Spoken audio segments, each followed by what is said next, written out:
I'm Hopper, another one of the guides with New Orleans Secrets Tours. You know, when people come to New Orleans for the first time, a lot of times their impression or their lasting impression is the food, the music, the architecture. But when people start looking around, they also say, oh my God, the landscape here is wonderful.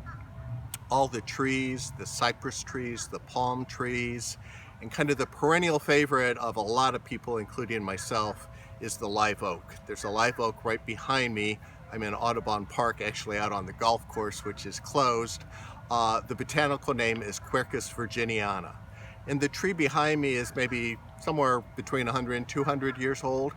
But the oldest grove of mature live oaks is at New Orleans City Park.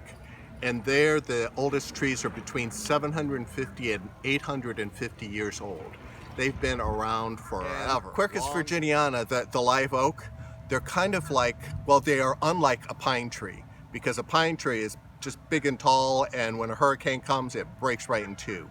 But live oak is more like an offensive lineman. They're low and squat. They tend to be as wide, they can be as wide as they are tall. So when a hurricane comes, as they do with some regularity in this part of the country, they are able to withstand the hurricane force winds. Two fun secrets about the live oak. There are two epiphytic plants that live on them. And an epiphyte is, it uses the tree as the host, but it doesn't draw any nutrients from the tree. One is the resurrection fern. I don't think you can see any right now. It's on the limbs, and when we have no rain, it just curls up and dries up. It's brown. It looks just like the bark. But then we get some rain, hence the name resurrection. The fern comes out. It's beautiful green. Another interesting epiphyte is Spanish moss.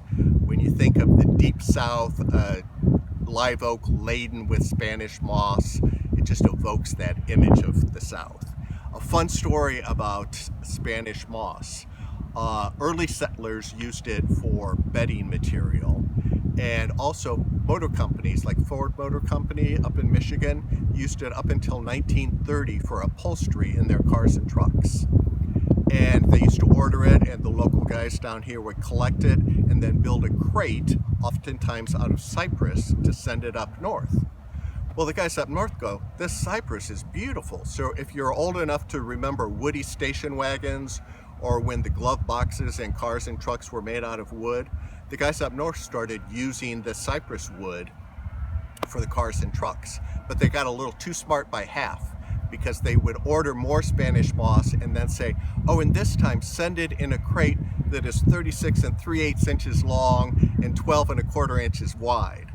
So the local boys, they caught on and they go, not anymore. You are going to buy both the crate, the cypress, as well as the Spanish moss. All right, here's one final secret for today. You've maybe heard this expression, never let the truth get in the way of a good story. And here's the story of the famous meteorite that landed in Audubon Park in New Orleans. That's the local legend. The truth isn't nearly as much fun. The Cotton Centennial and Exposition was held here. So there are all these exhibits, including this big chunk of iron ore from a different state. And when they left, it was just too big and too heavy to carry, so they left it here. But the following year, the local newspaper decided to have a little fun. And coincidentally, it was on April 1st, which is today, April Fool's Day.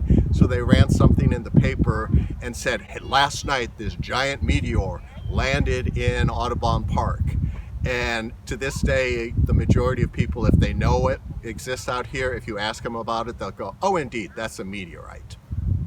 So folks, until the planes, trains, and automobiles start coming to New Orleans again, I hope that you are safe, stay healthy, and trust me when I tell you, we cannot wait to welcome you back to New Orleans.